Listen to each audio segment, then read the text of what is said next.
በኮልፌ ኢንዱስትሪያል ኮሌጅ ስር የሚገኘው የአጠና ተራ ካምፓስ ምክትል ዲንና የኮልፌ ኢንዱስትሪያል ኮሌጅ የተቋማት ልማትና አስተዳደር ጉዳዮች ምክትል ዲን ተወካይ አቶ ምትኩ ሃንከሶ ለቃለ መጠይቃችን ፈቃደኛ ሆነው ስለተቀበሉን እናመሰግናለን። እኔም አመሰግናለሁ። ወደ መጀመሪያው ጥያቄ ሲሄድ የተለያዩ ስልጠና ክፍሎች ገቢ በማመንጨት ምርትና አገልግሎት ላይ ለመሰማራት ኢንተርፕራይዝ መቋቋሙ ይታወቃልና ምን ያህል ወደ ስራ ገቡ? በመጠንና በአይነት ለመጨመርስ ምን ታስቧል? በእቅድ የተያዙትስ ወደ ትግበራ የሚገባው መቼ ነው የሚሉውን ጥያቄ አያይዘው ይመልሱልኝ። መልካም። እንደምታወቀው ኮሌጁ ወይም እንደ ሴክተርም ያው ተቋማት በውስጥ ገቢ አመንጭተው ያው ራሳቸውን በባጀት እንዲተጉሙ የቴክኒክና ሙያ ስልጠና በርካታ ባጀት የሚጠይቁ እንደመሆኑ መጠን እና ይሄንን በባጀት ለመደገፍ ከከተማ አስተዳደሩም ያው እና ከስራና ክህሎት ቢሮ በተሰጠና አቅጣጫ መሰረት ያው ስራ እየተሰራ ነው ቆየው እና እስካሁን ይሄንን ከማሳለጥ አኳያ እንደ ኮሌጅ የመጀመሪያ ደረጃ የንግድ ፈቃድ ማውጣት ነው። ስለዚህ ይሄንን ንግድ ፈቃድ ለማውጣት ራሱን የቻለ ኢንተርፕራይዝ ነው። ያው ከሌላው ከስልጠና ሌሎች ሁኔታ ነፃ በሆነ መንገድ በዚህ ምርት ብቻ የሚሰማራ ያው ኢንተርፕራይዝ ተቋቁሞ ህጋዊ ሰውነት አግኝቶ ንግድ ፈቃድ ወጥቶ ነው ያለው እና በአጠቃላይ በ8 ሙያዎች ዘርፎች የንግድ ፈቃድ አውጥተን ወደ ትግበራ ዝግጅት ላይ ነው ያለነው። የዝግጅት ብቻም ሳይሆን በተወሰነ ደረጃ ወደ ስራ ገብተን ሀብት ማመንጫት የተጀመረበት ሂደትም አለ። ለምሳሌ ያው በከተማ ግብርና ዘርፍ በዳቦ ሽያጭ እና በዶሮ እንቁላል ለገበያ በማቅረብ ያው ገቢ ማመንጨት ተችሏል እና በጅምር ነውና በቀጣይ ያው ባሉ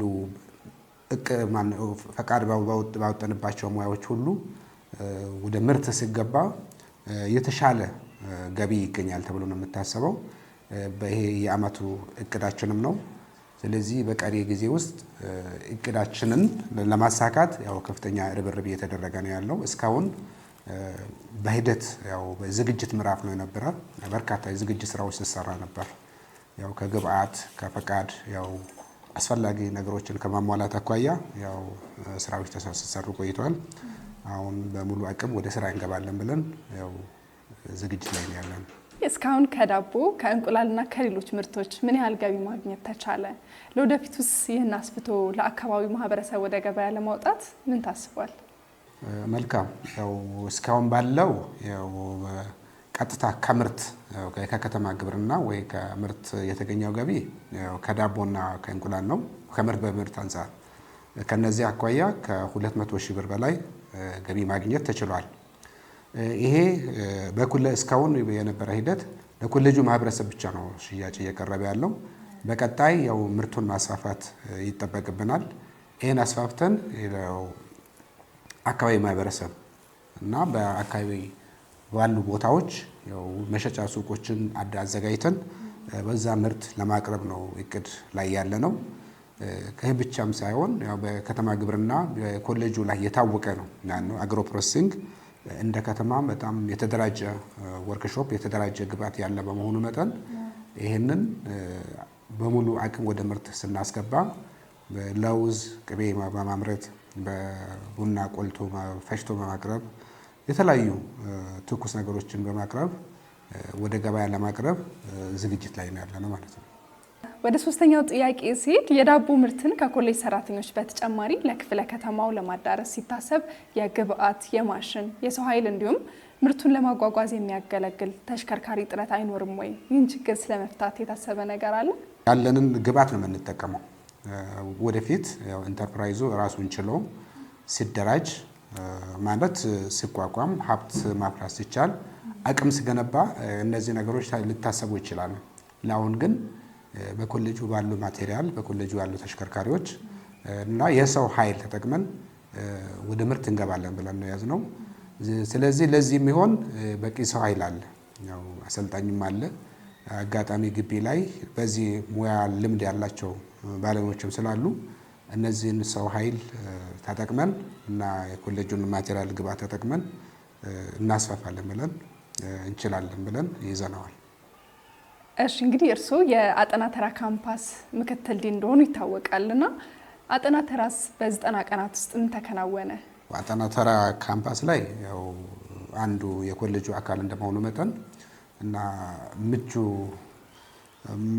በዋናነት ያው የተሰራው ግቢውን አካባቢውን ለስልጠናም ለስራ ምቹ ማድረግ ነው እና እንደ ዘርፍ እንደ ሴክተርም እየተሰራ ያለው ከዚህ አኳያ በርካታ ስራዎች ተሰርቷል ማለት ይቻላል እና ግቢ ውስጥ መወገድ ያለባቸው ነገሮች እንዲወገዱ ተነስተዋል። መጽዳት ያለባቸው ነገሮች ተሰርቷል። ወርክሾፖችን የማስተካከል የማደራጀት ስራ ተሰርቶ ለአገልግሎት እየተዘጋጀ ነው ያለው። ከዛም ባሻገር ያው አጠና ተራ ካምፓስ ያው አንዱ የማምረቻ ግብአቶች ይመረታል ይሰራሉ ተብሎ የታቀዱ ቦታ እንደመሆኑ መጠን ወርክሾፖች በደንብ መደራጀት ስላለባቸው ይሄንን የማደራጀት ስራ ተሰርቷል። ከአሰልጣኞቹ ጋር ከሚመለከታቸው ጋር ሰፊ ውይይት ተደርጎ ያው ምቹ ሁኔታ የመፍጠር ስራ ተሰርቷል። ወደ መጨረሻው ጥያቄ ሲሄድ ለሰራተኞች የህፃናት ማቆያ እንዳለ ይታወቃል ግቢ ውስጥና እሱን ለማስፋትና ለህፃናቱ ምቹ ለማድረግ ምን እየተሰራ ይገኛል? መልካም ያው በኮሌጁ ያለው ያው የህፃናት ማቆያ አለ። ያው ህፃናት ማቆያ አስፈላጊነቱ ጠቀሜታ በጣም ይታወቃል። ያው የኮሌጁ ሰራተኞች ሳይጨናነቁ ልጆቻቸውን ህፃናትን እዛ አስቀምጠው ስራቸውን በአግባቡ እንዲሰሩ ስለሚያስችል ስለሚረዳ ይህንን ማደራጀት ይህንን ጥቅም ላይ ማዋል ለኮሌጁ ያለው ጠቀሜታ በጣም ከፍተኛ ነው። ይህንንም ታሳቢ ተደርጎ ያው ፊት የነበረ ውስን ቦታ ነው የነበረ። ክፍሉም በጣም ጠባብ ነበር። ውስጥ ላይ የተሟላ ግብአትም አልነበረም። ስለዚህ ይህን ችግር ቀርፈን ለህፃናት በሚመች ሁኔታ ለማስተካከል ለማደራጀት አንደኛ ያው ግንባታ የማስፋፋት ስራ ነው። ክፍሎችን የመጨመር ስራ ይሰራል እና የሚያስፈልገው ግብአት ተለይቷል። ስለዚህ አንድም ያው በግዢ የሚገዙ ነገሮች በጨረታ የሚገዛ ይሆናል። ከዚያም ባለፈው በኮሌጁ ወርክሾፖች አልጋ፣ ወንበር፣ መቀመጫዎችን ባለፈው ባሉት በኮሌጁ በማኑፋክቸሪንግ እና እንጨት ቴክኖሎጂ ስልጠና ዘርፍ ያው ለመስራት ያው ዲዛይን ተደርጎ ወደ ስራ የተገባበት ሂደት ነው ያለው። ስለዚህ በቀጣይ በጣም የተሻለ የተደራጀ ያው ህፃናት ማቆያ ለማድረግ አቅደን እየሰራን ነው ያለው።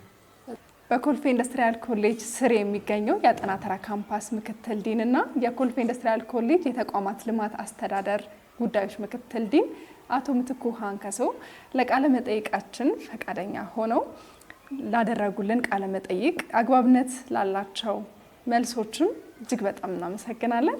መልካም ጊዜ። እኔም አመሰግናለሁ። ውድ ተመልካቾቻችን የዛሬው ፕሮግራማችን ይህንን ይመስል ነበረ። እስከ መጨረሻው ስለተከታተላችሁን በጣም እናመሰግናለን። አዳዲስ ሌሎች ፕሮግራሞችም እንዲደርሷችሁ ቻናላችን ላይክ፣ ሼር፣ ሰብስክራይብ በማድረግ ቤተሰብ ሁኑን። መልካም ጊዜ።